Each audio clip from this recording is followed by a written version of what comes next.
Well, just to reemphasize what I said before, that you should be expectant, because I was here last year and I was telling her that I have such a beautiful testimony, because when I came last year, it was the first semester of my final year, and I had just come, let me just go, another day, conference, okay, maybe we'll get a job this time. And it was such a life-changing event. Not that I got a job at the event, but I did take away a lot of things that eventually helped me get my first job when I was done with school. So please be expectant rather, and be ready. Our first speaker for today is a powerful woman, Mrs. Lolu Desalu. I struggled before I got that surname, but I'm proud of myself. We will listen to her profile in a bit. She will be speaking on challenges of the 21st century employer. I know they've been saying a lot about Gen Z, how hard it is to employ Gen Z. So we shall hear today what they face and how we can do better to become employable people. So please get ready. It's about to be beautiful. Bring out your jotters, bring out your pen, put your phone aside. Trust me, there's enough time to press your phone when this is done. But you will have a beautiful time today. So we'll put up her profile in a bit. Thank you.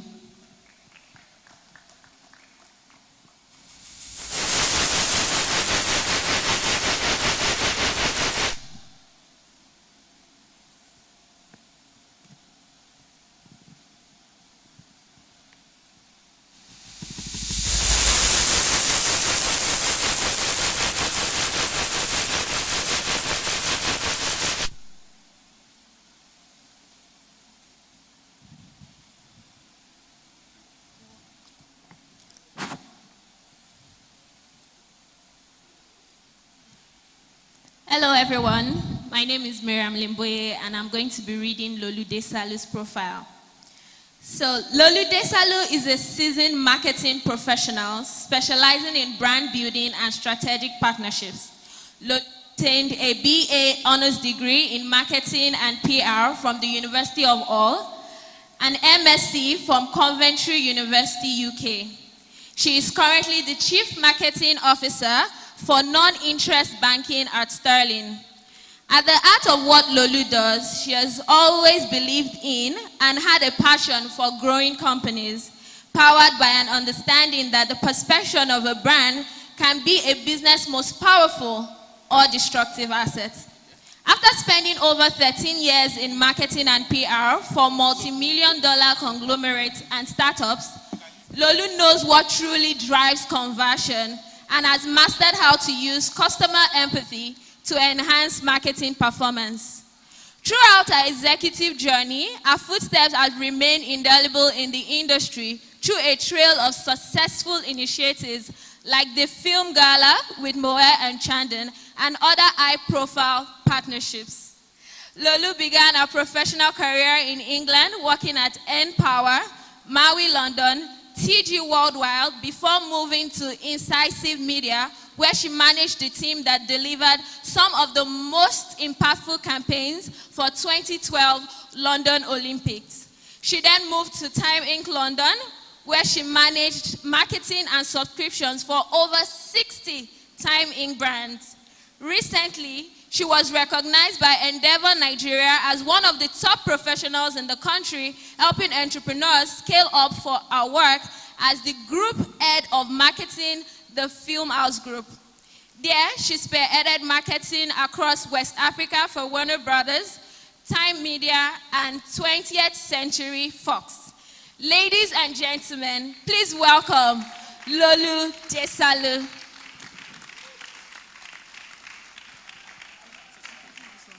Thank you. Thank you, thank you, thank you so much. I'm going to try and make this session as interactive as possible. I was going to say that you guys can ask me as many questions as you want, but I mean, there's already a platform for you guys to do that, so no need. How is everybody today? Okay, I feel very privileged to be here. Thank you so much for having me. So who asked the 2 million naira question?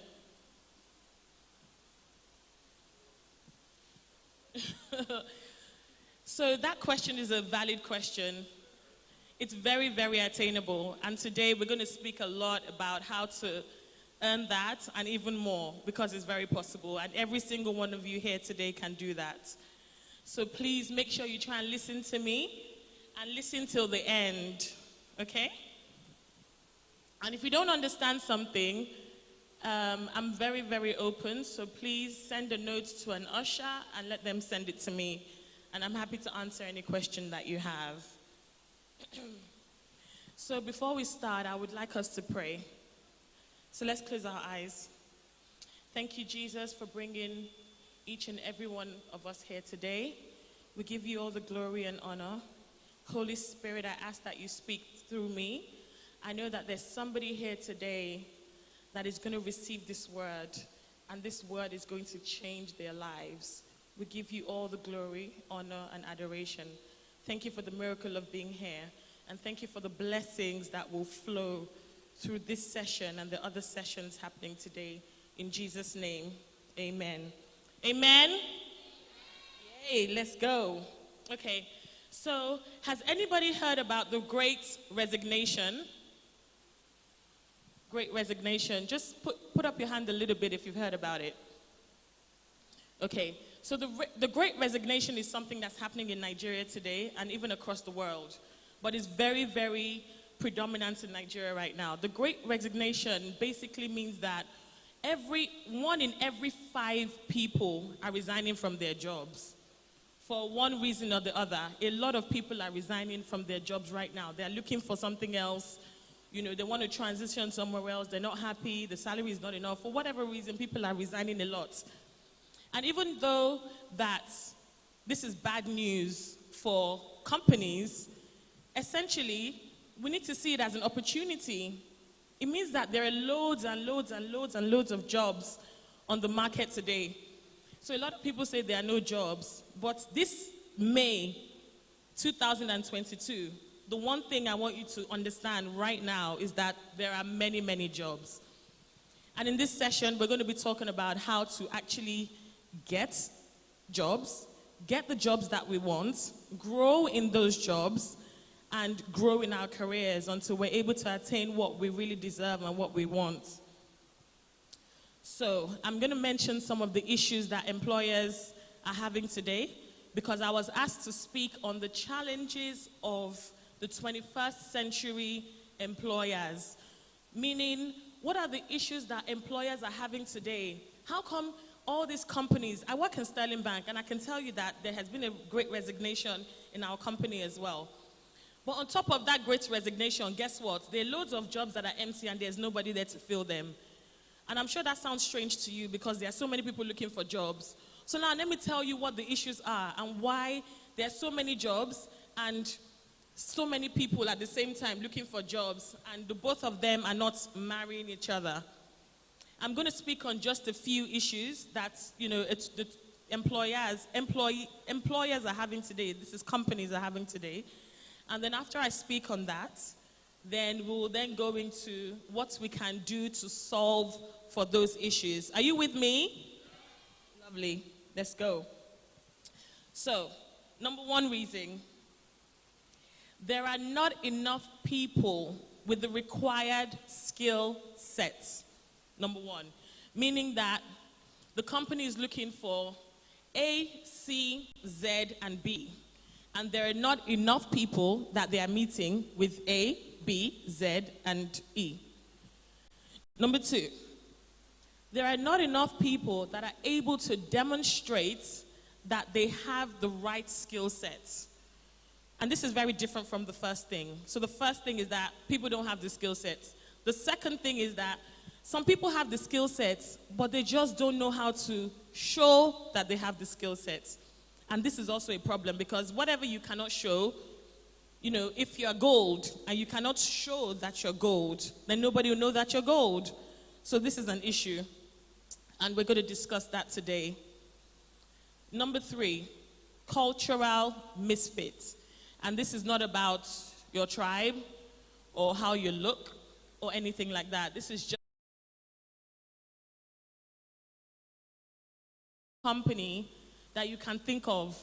Even the local one, even that mechanic opposite us, they all have a culture. Every company has a culture. And company cultures differ per company. Some companies are aggressive. They are result-orientated. They don't care how you get the job done. Their own is just get the job done. They believe in hierarchy, for instance. Some companies are more relaxed. They don't care if you come to work or not. They don't care about 9 to 5. Their own is just get the results. If you like, sleep all day. If you like, don't come to work all day. Just make sure you are doing it well. Some companies don't like hierarchy. So even if you are the most senior guy, people will still call you by your name. There's no Mrs. Lolu. There's nothing like that. You are Lolu. And people will talk to you anyhow. Every company has a culture. And a lot of times, when a company is having a hard time employing and filling the gaps in their organization, is because the people they are talking to are not matching their culture. So for instance, you are someone who you like hierarchy, respect, all of these things. There's nothing wrong with that. But company A is a startup. They don't like hierarchy. They like a flat structure. They don't care about all the misses and all the, the fluffy stuff. When you do an interview with those people, you're probably not going to be on the same page. And because of that, you might not get hired. So company culture, misfits, is reason number 3. The last reason I'm going to speak about is a very, very key one. I don't know if you guys know, but when you enter a company, a lot of you would know this. When you enter a company, you have a probation period. It could be 3 months, 6 months, or a year. And now the issue is, a lot of people are able to scale through, the application process, either by, good interviews, good CV, and so on and so forth. Family member helped you, friend helped you, and then they start the job, and then they can't deliver. Everything that they've said that they are not, and then it becomes obvious. So these are some of the 4 issues that a lot of companies are having today. And even though I'm from a company that's, quite, medium-sized to big, I'm talking today about all types of companies, from small companies to big companies to minute companies, to even, international companies as well. So, before we go into, is everything I've said understood so far? Yeah? Good. So before we go into some of the things that we can do to solve for these issues that the employers are having, I want to ask you guys a few questions, and I really, really want you to participate, because they're going to be incentives, random incentives. There's no right or wrong answer. But there are going to be incentives, good incentives for people who participate. So please, make sure you try and participate. I'm going to ask you a bunch of questions. And all I need you to do is just raise your hand. If you agree, raise your hand. If you don't agree, don't raise your hand. Are you ready? Are you ready? Great. Okay, let's go. Raise your hands if in your lifetime you have applied to over 1,000 jobs. If you've applied to over 1,000 jobs, raise your hand. There has to be, so Pastor Tolu said he's applied for over 1,000 jobs. Anybody else? No? Okay, let's go. Raise your hands if you've ever failed at something. Subjects in school, presentation, failed at home, failed, okay, great. Raise your hands if you've ever been rejected over 10 times. Be it job, in church, friends, love life. Raise your hands again. I really didn't get that. Over 10 times you've been rejected. Okay, thank you. Raise your hands if you suck at public speaking. Okay, thank you. Raise your hands if you think it's okay to work for free, toiling for free, working for free, free of charge, 0 naira. How will you eat? How are you going to even get to the work if you are working for free? Are you serious? People that have their hands raised? Okay, great. Raise your hands if you've ever paid or had professional help for your CV. If you've ever paid anybody to help you with your CV, or if you've ever paid or even just asked a favor for somebody to look at your CV? Raise your hands. Raise your hands. Okay. Thank you. We have a few more questions to go. We're nearly there. Raise your hands if you think the most important requirement for a good job is your qualifications. If you think the most important requirements for a good job is your qualifications, raise your hands. Okay, this is where we're going to get interactive because nobody's raising their hand. So I want to know what you think, the requirements for a good job are. What do you think the most important requirement for a good job?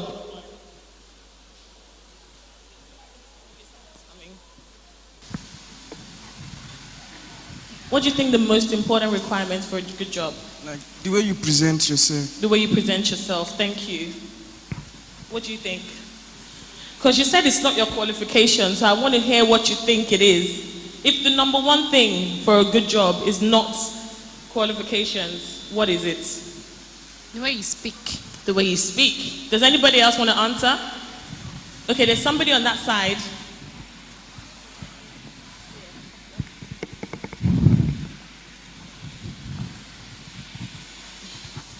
I'm going to talk on two of the motto of the school I attended, and that has to do with diligence and honesty. Say that again, diligence and what? Honesty. And honesty. Thank you so much. Pastor T has an answer. Of course, you're allowed. Everybody's allowed. We're all learning from each other, by the way. I have a lot to learn too. Okay, I changed my mind. I think one of the most important requirements to get a job is your qualifications, but not necessarily only your academic qualifications. I think your experiences, everything comes into your qualification. Okay. What they're going to use to assess you. Right. So I think, yes, qualifications are very important. Cool. Thank you so much. Thank you. And like I said, we're learning from each other. The reason why I asked the question is because I wanted to also gain some knowledge from you. Because the experiences that you had, like my brother in the green, that I've never had before. So I've learned a few new things today already. We have just a couple more questions to go. Raise your hand if you ever worked as a teenager. From 13 or 12 to 19. Right, thank you. Raise your hand if just this year alone you've read up to 10 articles in the field that you have interest in. In the field that you have interest in, you've read up to 10 articles about it this year. Thank you. Thank you. Raise your hand if you agree with this statement. You are being paid a salary to forget your dreams. You are being paid a salary to forget your dreams. Raise your hand if you believe that statement. So you don't believe that you're being paid a salary to forget about your dreams and not to build your own dream? You don't believe that? Does anybody believe that? No. Great. Okay, and lastly, raise your hand if you are sure that in this lifetime you're going to be rich. Raise your hand if you are sure that in this lifetime you're going to be wealthy. You're going to have money, cars, everything that you want, freedom, everybody. Great. Thank you so much. Exercise is finished. I promised incentives and I'm going to deliver on that. So the reason why we did the exercise is because when I was younger, even till today, not when I was younger, till today, I often dream of being rich. Often, all the time, I sit down, I fantasize about all the amazing things that I am going to have. And I've been like this since I was young. From as far back as I can remember, since I was 10. You know, even in uni, I used to show off that, yes, I was going to be rich. I don't know how, but I knew I was going to be rich. And the truth is, some of us might not expressly say, I know I'm going to be rich, but the truth is, when I asked, there was only one question out of all of these questions that I got 100% hands raised, and that was the last question. We all know that we're going to be rich. We all think that we're going to be rich. However, I want to ask you a question today, because I want you to really, really think about it, especially in your quiet time. You think you're going to be rich. I'm not going to argue with that because I'm not God. However, I want to ask, based on all the questions that you answered, even other factors, are you doing today, are you doing what it requires to get yourself there? Or do you think that it's going to just happen in a divine manner, that the riches are going to land on your bed as you dream of it? The reason why I asked this question, and this is going to seem, it might offend people, and my intention is not to offend anybody, but you need to look around you. Look around at our grandmas and our grandpas, the ones that have retired and have finished, and they're resting. Not all of them were rich. Not all of them are rich. Some of them are really, really managing and can barely survive. A smaller percentage of them are the ones that are rich. This is the reality of life. No matter how much you dream, there's nobody in this whole world that you're going to ask, are you sure you're going to be rich? That's going to say no. No matter their situation right now. If you ask me, I'll say, yes, I'm going to be rich. I might not be rich today, but I believe that one day I'm going to be rich. So you need to really be realistic with yourself. Dreaming about something and dreaming about living a better life is just the first stage. Dream and dream big. I always say that. However, make sure that your actions match and your journey matches your dream. Because the reality is that not everybody is going to make it. And some of the things I'm going to speak about today, and some of the things that the other guests are going to speak about today and tomorrow, are the differentiating factors between the people that are going to make it and the people that are not going to make it. So let's go back to our topic on employment. I have a few pointers that are going to help you, that I believe are going to help you and bless you. I have just 7 points, and I want you to listen and listen very, very carefully. Like I said, this is a learning for you and for me as well. I want to tell you a little bit about myself. My journey hasn't always been plain and simple. If you look at my background on paper, it might not sound like it today because obviously I've hustled, and trust me when I tell you I've hustled. I've hustled and I've worked a lot. So today, thank God, I'm a little bit of a better person. But if you look at my past and you look at me on paper, I haven't always been in the right situations. I haven't always been privileged as well, believe it or not, I haven't. I've had to figure stuff out, number one. I've had to work. I've had to listen and learn from people that are older than me, from, relatives, from my parents. Because listening, there's nothing that's going to get you to where you want to be faster than actually learning. Whether you're learning from people or you're learning from the Bible or you're learning from articles from school, don't be too proud. Don't be too big, bold, rich, whatever it is, to listen and to learn. So I have 7 pointers today. Please be patient with me. We're going to run through it really fast. The number one thing is take God. And mind you, I can't speak on anything that is not my experience. Everything I'm going to speak about today are the things that I've gone through and the things that I know.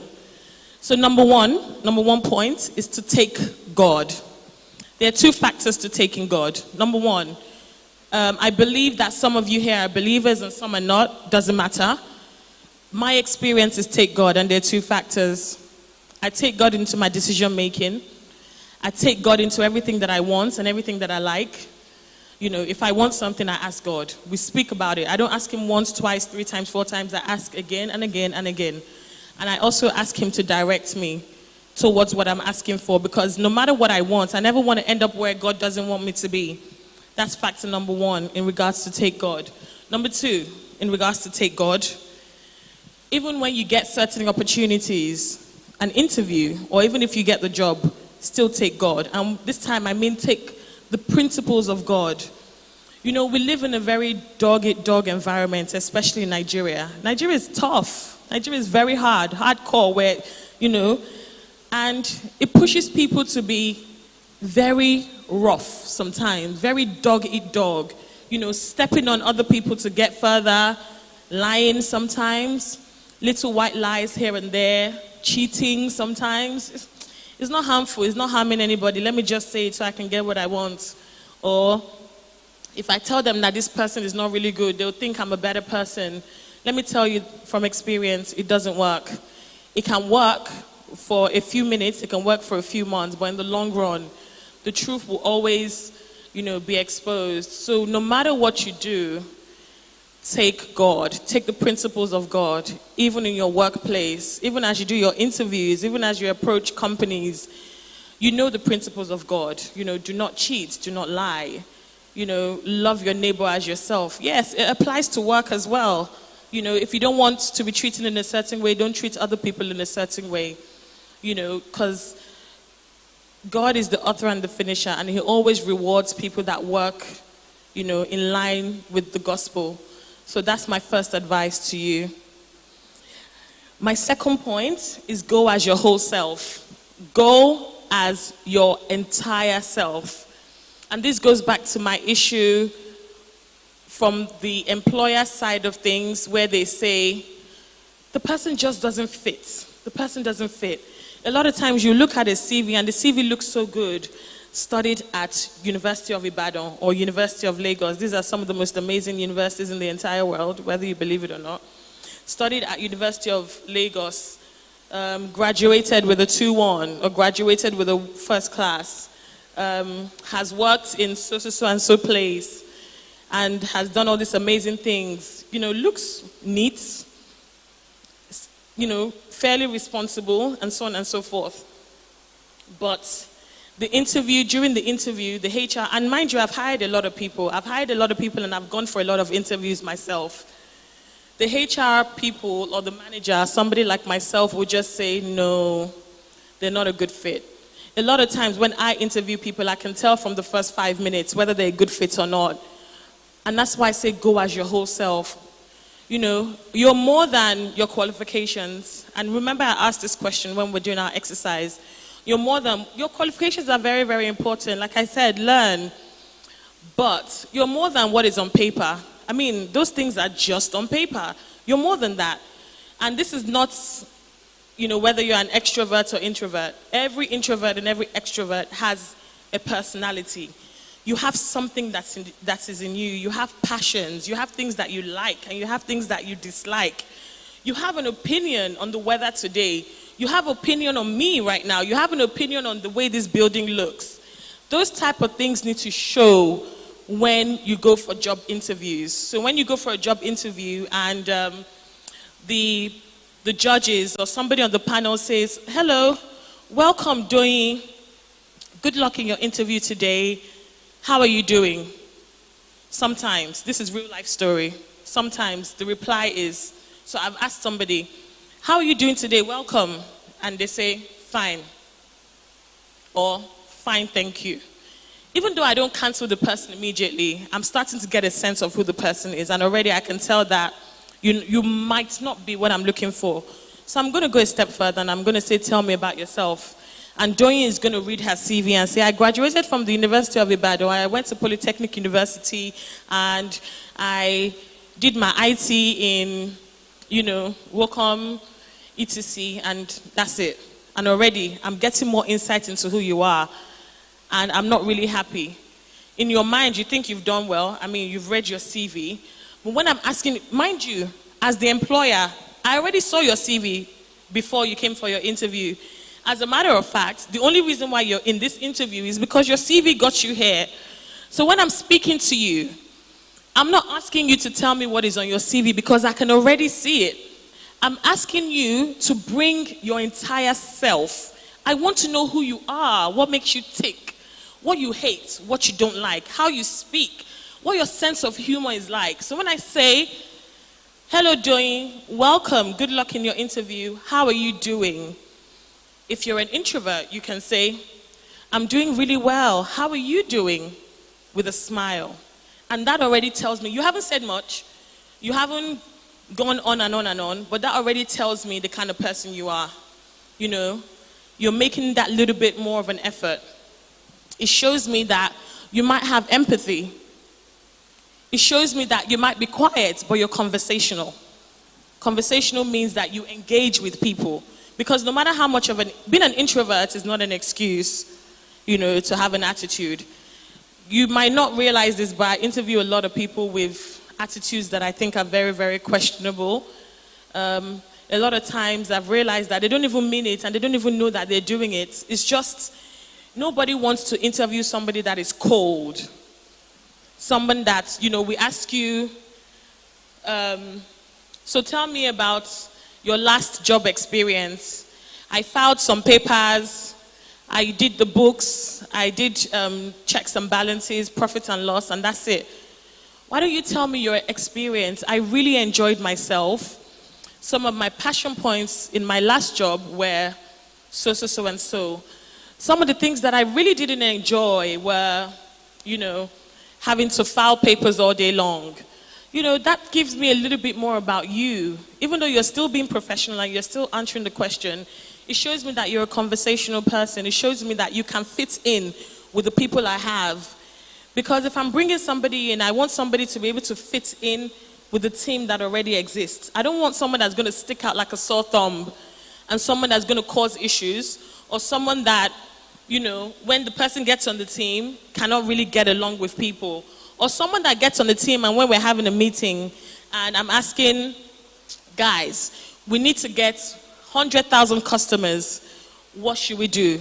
And everybody's giving ideas, bad or good, you're giving ideas, and this one person is not. I'm just giving you examples of what employers are really looking for. So when I say bring your whole self, bring who you are in an interview. Don't ever be too shy to speak and let your personality shine through. No matter what your personality is, we're all made very, very differently.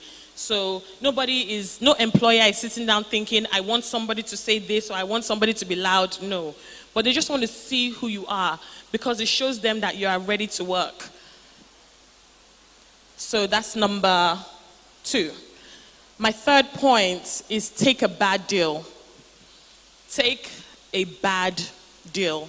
And I know this sounds crazy because you're like, why would somebody get on stage and ask me to take a bad deal?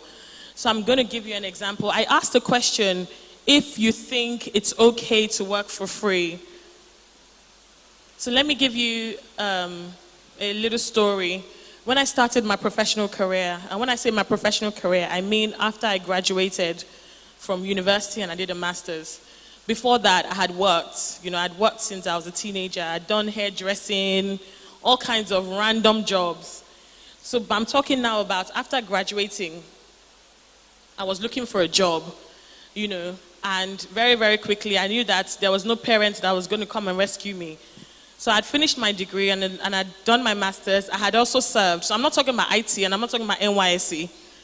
I had served, I had done everything, and it was time to look for a job. And a lot of people were placed in law firms by their parents or their uncles and aunties and so on and so forth.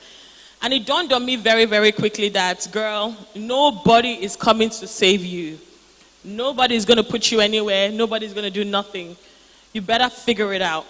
So rather than feel sorry for myself, because what's there to feel sorry for? Yeah, my friends were privileged, but as far as I was concerned, I was privileged to a certain degree. The fact that somebody wasn't going to give me a job or look for a job for me wasn't a big deal. I figured that I could look for a job myself, like other people are doing it. So I started looking. The one thing that I made up my mind on was the fact that I didn't want to sit idle for a while. Because once you start sitting idle, then your problems start amounting. Because then they'll start asking you what you did since you graduated and why you've been idle for so long. So I started looking for a job. And at some point I thought, you know what? I'm going to take a job even if it's free. I don't know how I'm going to get to work. I don't know how I'm going to eat because my parents weren't even around and they were not going to be around for a long time. However, I found a job with a designer company in the UK. And, the one thing, I'm sure some of you younger ones or even, the older ones like me would recognize this. You don't have experience. People love saying that. And during my interview, I said, yeah, I don't have experience. However, I don't have professional experience, but I have some experience and I can learn really fast. If you could just give me a chance, I don't need to be paid. I don't mind being an intern and I'll prove myself to you. And I remember we went on and the GM said, no problem, we'll give you a chance for 6 months. You have 6 months to prove yourself. We're going to give you an internship. We're not going to pay you anything. And you know what, I was so excited. As far as I was concerned, I had a job. I didn't even call people and say I have an intern. I said I have a job. When I called my parents, I said I have a job. I probably even forgot to say that, by the way, they're not going to pay me. I was just so proud of the fact that, woo, I've entered. And that's how it began. Obviously, as soon as I started, very quickly I realized that, no money.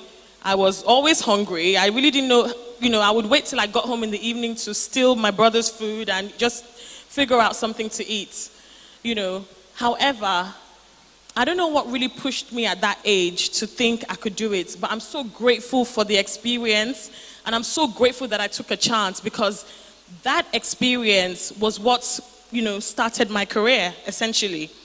I remember after 5 months, they were like, okay, I think at that point, they probably felt sorry for me, because somewhere between month 1 and month 6, I started looking for a second job. So I would go to this job from like 9 to 6 or 9 to 5.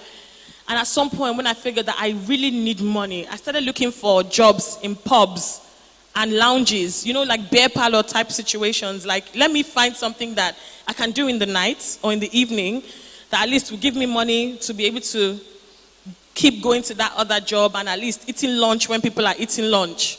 I didn't find it, by the way, but it was all good. I survived.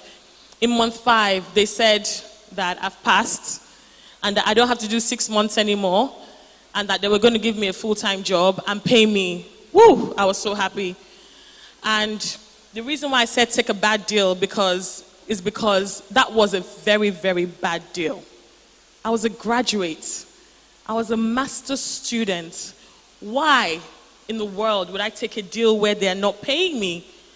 But I'm happy I did, because if I didn't, only God knows where I would be. I probably wouldn't have gotten a job for a long time. I would have had to take, rather than a professional job, I would have had to take a job that's paying me, but not a professional job. Maybe a job doing something else, that really wasn't in line with what I wanted to do. But I knew what I wanted to do, and I was willing to do it for free to prove a point. So, I don't know who I'm speaking to today that probably has opportunities or has valued themselves at a certain level. Taking a bad deal doesn't remove your worth. It doesn't mean that you're worth any less. It just means that sometimes you've got to take a certain type of vehicle to get to where you're going to. That was over 13 years ago. That experience, that time was daunting, but I'm here today, doing much better, and that doesn't matter anymore. It's past. So take a bad deal. This doesn't apply all the time, obviously, because at where I am today, a bad deal for me is very, very relative. I might still take some bad deals, but for a reason. So, for instance, I'm not saying this is my situation now, but I could take a job that's not paying me as much as it's paying me today. But what exactly are they giving me that's going to make it worth it? There's something I'm looking for in front, that makes this bad deal worth it today. So, I hope that you understand, and if you don't, you can ask questions. Take that bad deal, be humble, because it might be the vehicle to get you to where you want to go. Number 4, learn soft skills. There are loads of examples of soft skills, so please go on Google and check them out. But I'm going to talk about some of it today. Empathy, problem solving, time management, professional attitude. One of the organizers or the hosts mentioned something about Gen Zs. I can tell you for a fact that all these things that you hear about Gen Zs online are real discussions in the office.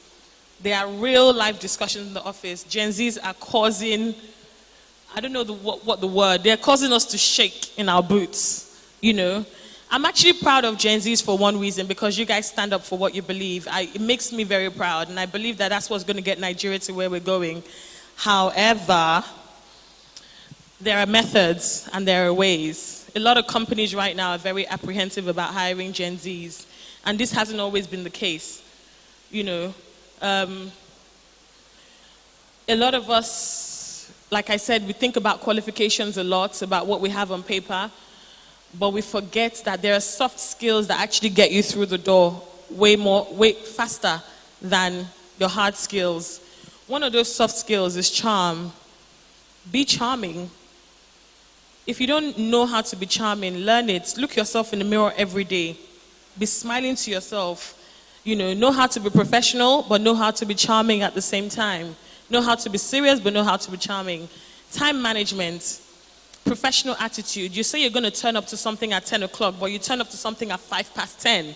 You don't have good professional attitude. It can happen once in a while. But if you are known for, you told him to come at 5, oh, don't worry about it, he'll come at 5:30. That's really a soft skill that you should learn, because those things actually matter. And you might not know it, but people like me, and especially HR professionals, are very, very good when they interview you at sourcing these things and getting these things out. You can be telling the story of one project you did, and from that story, they'll pick up every small detail. Because a lot of times when they ask you a question, it's actually not that thing that you think they're looking for. It's the other things, like your soft skills, that they're listening out for. They want to know, how do you speak to people? How do you manage your time? How do you interact with people that are above you? How do you interact with people that are your subordinates?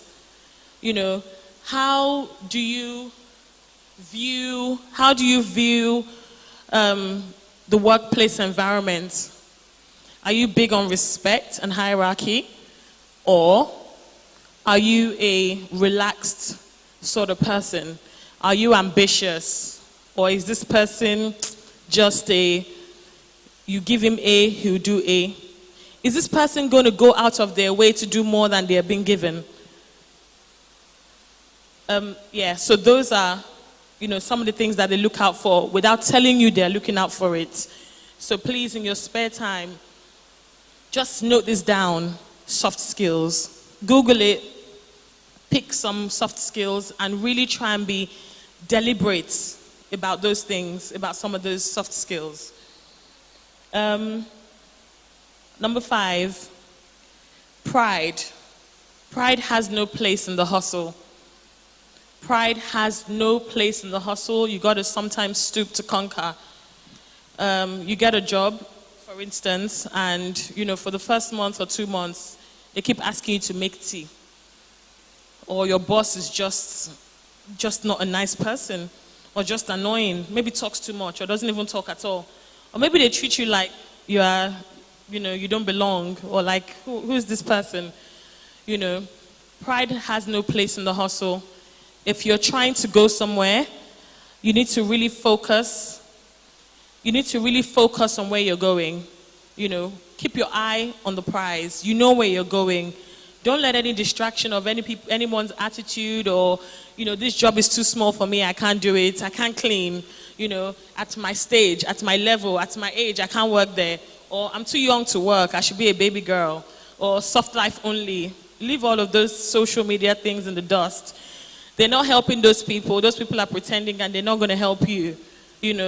Hustle the hustle you need to hustle, and start from wherever you need to start from. Like I said, before I even started my professional jobs, I'd been working since I was a teenager. Because just like everybody here, I knew that I wanted to be wealthy, and I knew that I wanted to make it in life. And even though I didn't know how, all I knew was, you're going to have to get up, and you're going to have to do something. So at every opportunity, I would even force my parents to let me do the job, because they were just like, why do you have to? And I just felt like I had to. I took a hairdressing job. I took all kinds of jobs growing up before I even did my first degree. So there's no pride in the hustle. I'm going to quickly rush to the last 2 points. Number 6, outwork everybody. Be the most hardworking person in the room. I personally don't believe, especially for young adults, for the youth, that you should work smart and not work hard. Because essentially, when people tell you work smart, don't work hard, they're telling you to leave working hard and just think about the shortcuts to get the task done. And honestly speaking, when you're starting out your career, the truth is you're going to have to work hard. You're going to have to, be on the field. Whichever profession you're doing, you're going to have to be on the field. You're going to have to make certain calls. You're going to have to risk risk reputation, risk some of the things that you normally would never do. pick up the phone and make phone calls to get what you want and do certain things. So outwork everybody. If you know, deep down, you know whether you're outworking people around you. You know in your friendship group who the real hard workers are. You know whether you're working super hard or not. You know that some of your friends have applied for over 1,000 or 100 jobs this month, and you know that you've only applied for 5. Outwork everybody.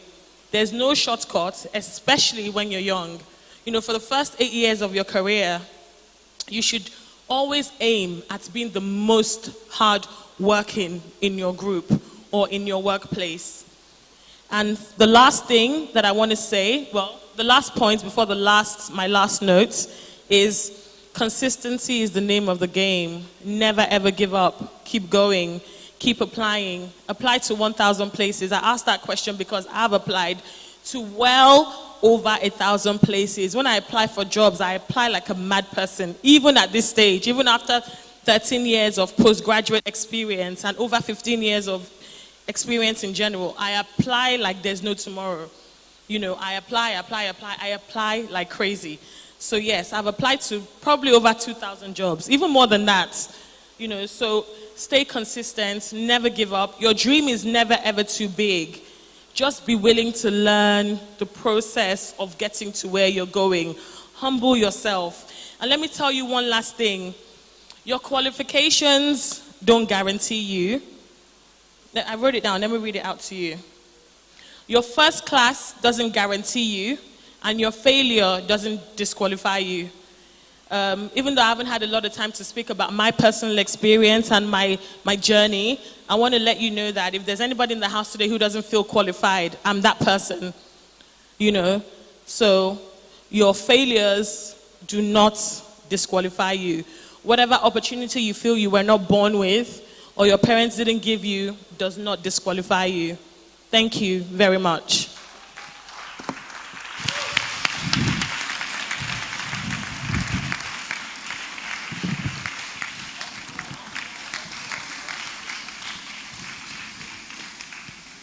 Sorry, can we put our hands together once again? See, I told you that powerful things were coming, and there's still more to come from where that came. Please, can we put our hands together again for Mrs. Lolu Desalu? Thank you so much, Ma. That was so beautiful. How many of us in the house here are students? Let's wave our hands, like if you are a student. Please, can you put your hands together for yourselves? I know it takes a lot in the midst of, ASU strike and all that is happening to even be concerned about being employable in a country like Nigeria. Praise the Lord. So thank you so much, Ma. I hope that this will really, sit in our hearts. And, just for the students, I like how she talked about how she's been working since she was a teenager.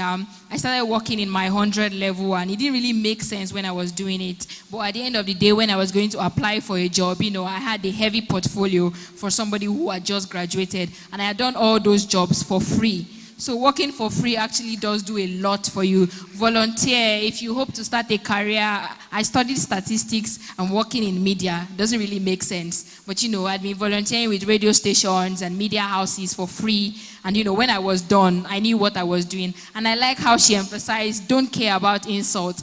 My mom has a thing she likes to say insult no dey gum for forehead. So, just dust it off and walk around. You know what you are looking for, and you know what you want, and keep going for it. And God will keep helping us. Thank you so much, Ma. That was a beautiful session. So we have a short video presentation. Are we good to go? Okay, we'll be going for a tea break now, and then when we come back, we will have our second speaker. And I'm sure we'll be ready for another round of heavy treatments and heavy teachings. So yes, let's go for our short tea break.